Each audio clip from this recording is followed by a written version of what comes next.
In national news, the Israeli Prime Minister Benjamin Netanyahu is still in D.C. for high-level talks with the Biden administration. Protest over his visit continued. As national correspondent Matt Gilka tells us, the cleanup was ongoing as well after aggressive protests from Wednesday. Protests in support of Palestine happened outside of the White House as President Joe Biden met with Israeli Prime Minister Benjamin Netanyahu.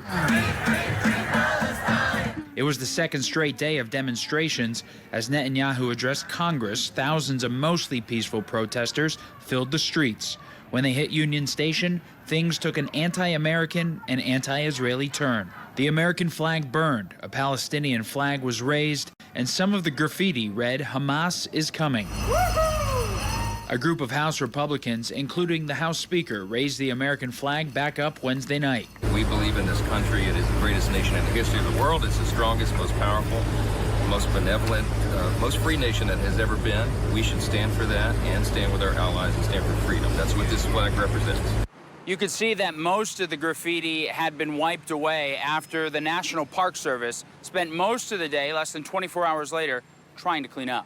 The former president called for jail time for people who burn the flag. I think you should get a 1-year jail sentence if you do anything to desecrate the American flag. Now, people will say, oh, it's unconstitutional. Those are stupid people. More than 20 people were arrested by multiple agencies. The over-the-top actions didn't land well with Democrats either. Vice President Kamala Harris called the flag burning and defacing of property despicable and unpatriotic. The House's Democratic leader said the aggressors should be held accountable. It is unacceptable to deface public property, desecrate the American flag, threaten Jews with violence, or promote terrorist organizations like Hamas. Unacceptable. Netanyahu's high-level talks could be consequential. White House officials say a ceasefire for hostages deal could be in the closing stages and an end to the almost 10 months long war in sight. Reporting in Washington, I'm Matt Gilka.